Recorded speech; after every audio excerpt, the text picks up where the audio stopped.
Namaste. In the previous classes, we have discussed about refraction of light, and we have seen a lot of things around us like a telescope, magnifying glass, microscope, etc., which works on the principle of refraction of light.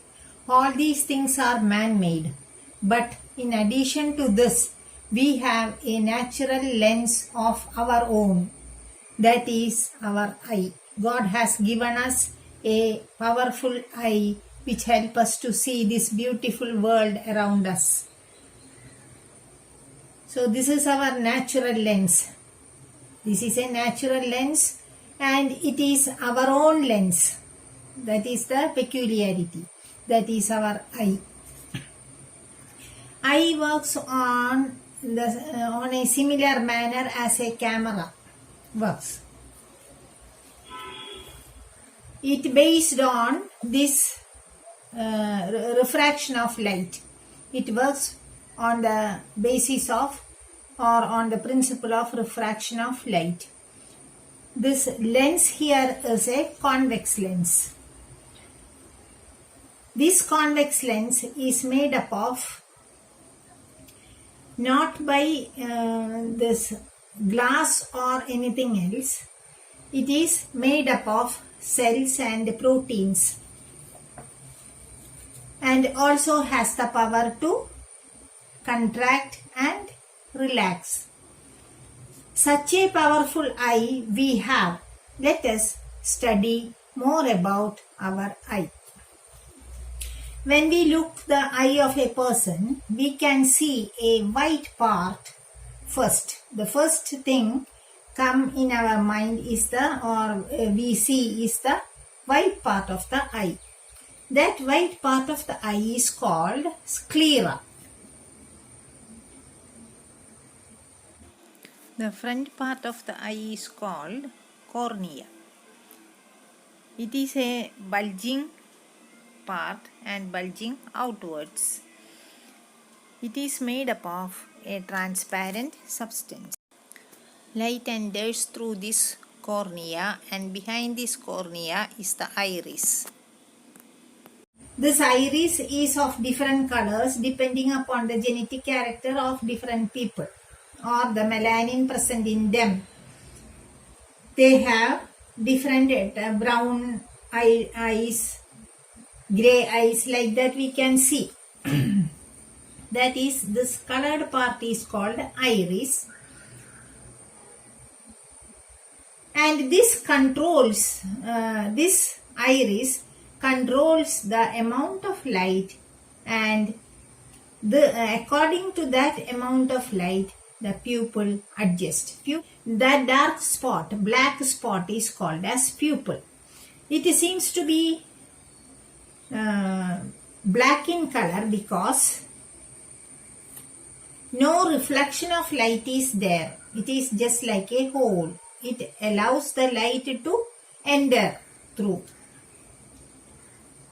As a result, it seems to be a dark spot at the center of the iris.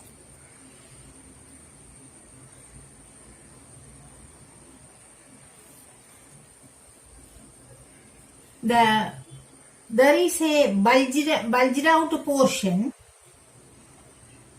which is made up of a transparent membrane called cornea.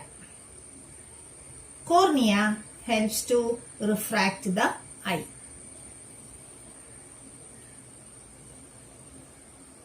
These are the main part of the eye that we see all of a sudden when we meet a person.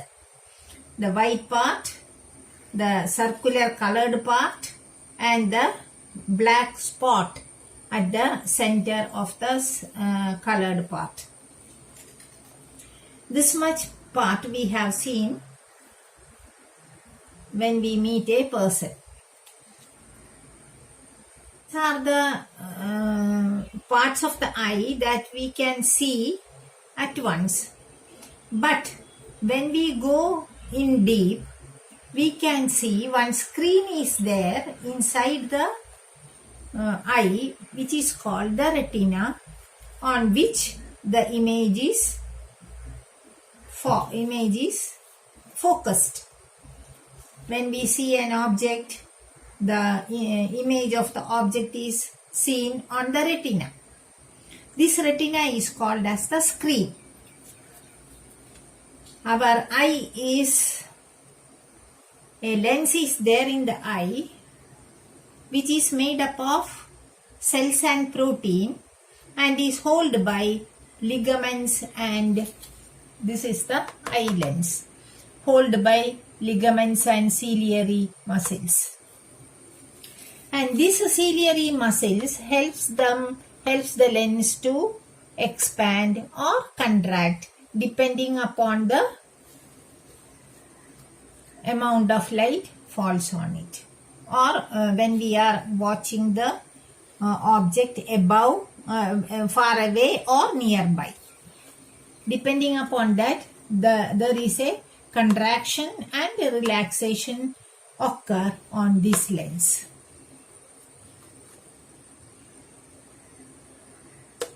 And this pupil is a small opening at the center of this dark circle, that is iris. When light falls on, when we reach a dark room, we need more light to see the things, right? In that case, the pupil will be expanded. But when a powerful light is there, we need a little bit light to focus the object, because light is there, enough light is there. In that case, the pupil become small in size. That is, the pupil can expand and contract depending upon the intensity of light. Okay. When we reach a dark room, the pupil becomes dilated, becomes large in size. As a result, we can see the things to an extent. For example, in a cinema hall, when we reach a cinema hall from outside, in the beginning, when we reach there, it is difficult for us to walk through because we can't see the things properly. But after a while, the pupil adjusted and the vision is possible in that light, dim light. Okay. This is how, after playing outside, when we enter our room, we feel darkness. You may experience such kind of situations in your playground and classroom. Similarly, this pupil helps to enter the light, the passage of light, by expanding and contracting the width of the pupil. Not only that, this, in order to see far away object, this lens also has to adjust with. For seeing far away objects, we need a higher focal length. The lens of higher focal length is needed to see far away objects. In such cases, the focal length increases by elongating the lens. And when the object is very close to us, the lens becomes contracted. This contraction and relaxation of the lens is possible with the help of ciliary muscles. When we observe or watch a distant object, what happens is the focal length increases. An increased focal length is needed. At the same time, the power will be reduced. The converging power is less at that time when we are observing a far away object. At the same time, when we are observing a nearby object, the focal length decreases. Focal length decreases means power increases. This is how we are seeing the object in front of us.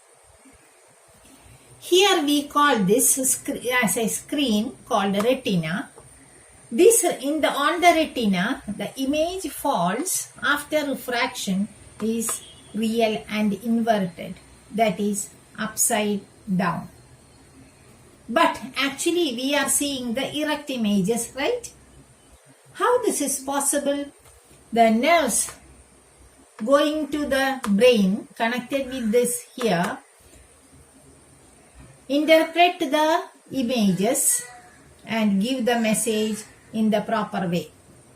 This is how we are getting the correct image of the objects.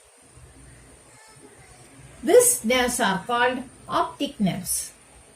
That is, the optic nerves of the brain interprets the object in the correct form.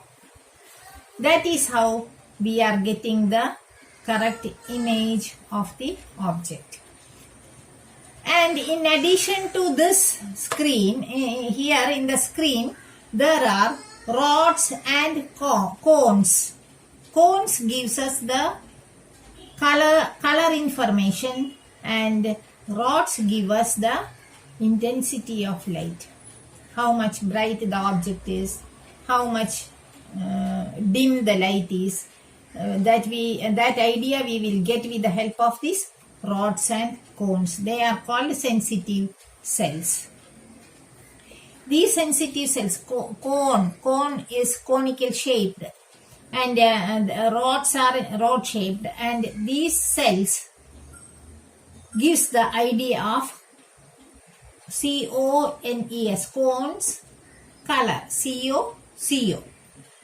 That is the way to remember it. Cones give us the information of color, which color is this, that we will get with the help of these cones, whereas rods give us the intensity of light.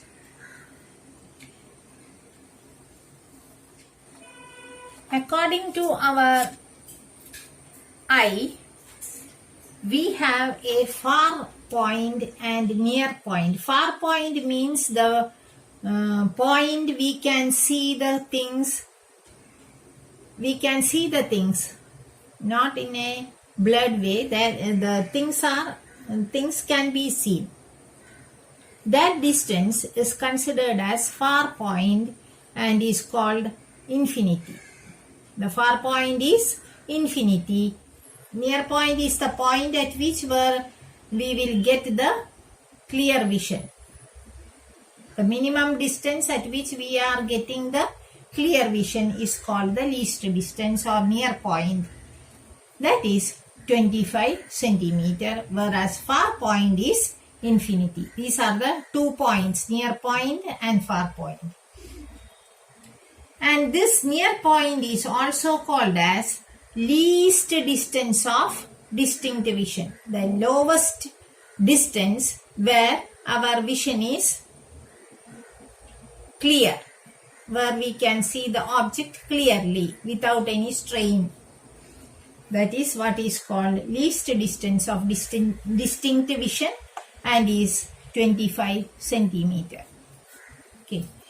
And next we are going to, if we have this much idea, we can go to the defects of vision in the next class, and how defects of vision are happening and how we can correct it. All these things are discussed in the next class. Thank you for watching. Have a nice day. Thank you.